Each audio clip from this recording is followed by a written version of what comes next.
Hi అండి, మరిన్ని useful టిప్స్తోనైతే ఈ వీడియోని చేస్తున్నాను.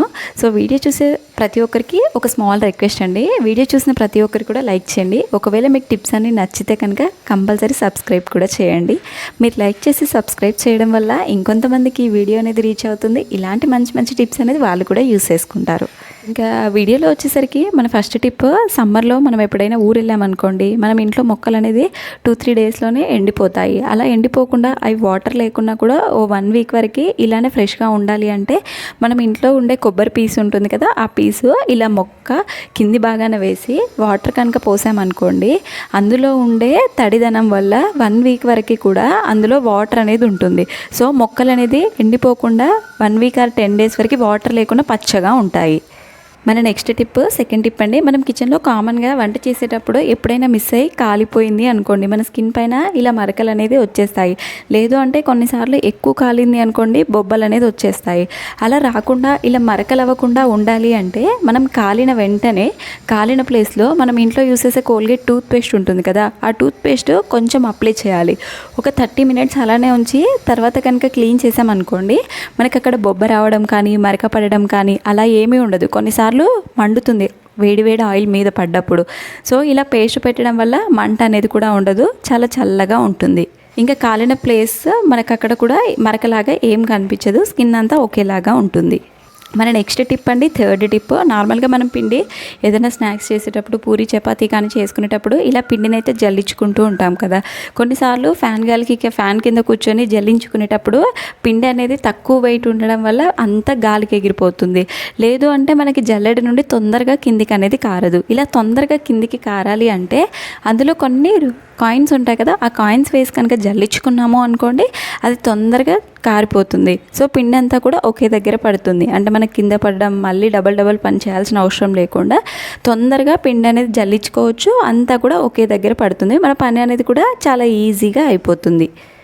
మన నెక్స్ట్ టిప్ అండి, నార్మల్గా మనం ఇంట్లో ఇలా ఎండు కొబ్బరి అయితే ఉంటుంది కదా, కొన్నిసార్లు ఎండు కొబ్బరి అయితే చాలామంది తెచ్చి స్టోర్ చేసుకుంటారు. అంటే కర్రీస్లో పౌడర్ లాగా చేసి వేయడం కానీ, కొంతమంది డైరెక్ట్గా తినడం కానీ అలాంటి అలవాట్లు అయితే ఉంటాయి. సో అలాంటప్పుడు మనం ఎక్కువ రోజులు ఉంటే అవి కలర్ చేంజ్ అయిపోతాయి, బూజు పట్టేస్తాయి. అలా కలర్ చేంజ్ అవ్వకుండా ఎప్పుడు తెల్లగానే ఉండాలి అంటే మనం ఇంట్లో యూస్ చేసే కుకింగ్ ఆయిల్ ఉంటుంది కదా, ఆయిల్ అనేది అప్లై చేసి ఒక 10 మినిట్స్ ఆరబెట్టి మనం డబ్బాలో కనుక పెట్టి మూత పెట్టామనుకోండి, మనకి ఎన్ని రోజులైనా సరే కలర్ చేంజ్ అవ్వవు, అది స్మెల్ అనేది రాదు. ఒకవేళ మనం పౌడర్ చేసి వాడుకున్నా కూడా చాలా డేస్ వరకు ఫ్రెష్గా ఉంటుంది.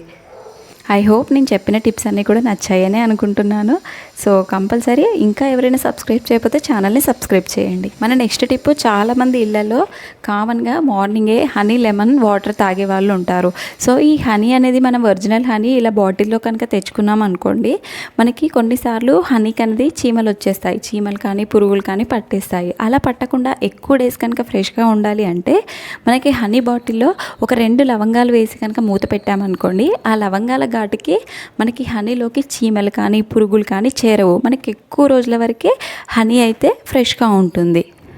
ఈ హనీని చాలామంది ఫ్రిడ్జ్లో పెడుతుంటారు. అలా పెట్టాల్సిన అవసరం అనేది లేదు. మనం బయట ఉన్నా సరే ఇలా లవంగాలు వేసి పెట్టామనుకోండి, మనకి హనీ అనేది చాలా రోజుల వరకు ఫ్రెష్గా ఉంటుంది. మనం ఎప్పుడు కావాలి అన్నా కూడా డైరెక్ట్ బాటిల్లో నుండి తీసుకొని ఈజీగా యూస్ చేసుకోవచ్చు. మనకి ఒరిజినల్ హనీ అనేది చాలా చిక్కగా ఉంటుంది. ఇప్పుడు బాటిల్లో కనిపిస్తుంది కదా మీకు, చాలా చిక్కగా ఉంటుంది. ఎప్పుడైనా బయట హనీ అనేది మనకి బెల్లం పానకం లాగా కలర్ కూడా కొంచెం చేంజ్ ఉంటుంది. బట్ ఇప్పుడు నేను చూపించేది ఒరిజినల్ హనీ మీకు. మన నెక్స్ట్ టిప్ అండి, నార్మల్గా మనం ఇంట్లో కామన్గా స్టోర్ చేసుకునేది రవ్వ. సో రవ్వ, గోధుమ పిండి ఇలా ఉంటాయి కదా, రవ్వకు అనేది తొందరగా పురుగు పట్టేస్తుంది. అలా పురుగు పట్టకుండా ఉండాలి అంటే నేను చెప్పిన విధంగా చేయండి. నార్మల్గా రవ్వని కొంచెం రోస్ట్ అనేది చేసుకోవాలి. మన స్టవ్ పైన ఒక గిన్నె పెట్టి ఈ రవ్వనంతా వేసుకోవాలి. మనకి లో ఫ్లేమ్లో ఒక 2 to 3 మినిట్స్ కనుక కొంచెం రోస్ట్ చేసుకున్నాము అనుకోండి, మనకి రవ్వ అనేది మినిమం 6 మంత్స్ ఉన్నా కూడా మనకి పురుగు అనేది పట్టదు. ఇంకా ఈ బొంబాయి రవ్వలో తొందరగా పురుగు వచ్చేస్తుంది. అలా పురుగు వచ్చినప్పుడు దాన్ని సపరేట్ చేయడం చాలా కష్టం. అలా కాకుండా మనం ఇలా చేసామనుకోండి, మనకి ఎక్కువ రోజులు స్టోర్ చేసుకోవచ్చు, చాలా డేస్ వరకు ఫ్రెష్గా ఉంటుంది. మనం ఉప్మా చేసుకున్న చాలా టేస్ట్ ఉంటుంది, ఎందుకంటే రవ్వ ఆల్రెడీ రోస్ట్ చేసుకున్నాం కాబట్టి.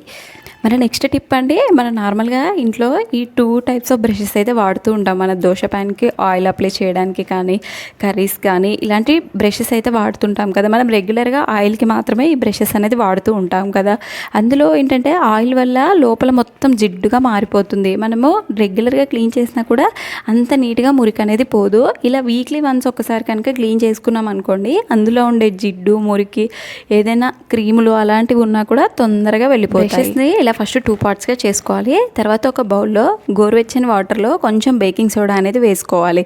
తర్వాత ఈ బ్రషెస్ ఏదైతే ఉంటాయి కదా, ఇందులో సాల్ట్ అలాగే బేకింగ్ సోడా 2 వేసి బాగా మిక్స్ చేసుకొని ఈ బ్రషెస్ అన్నీ కూడా అందులో వేయాలి.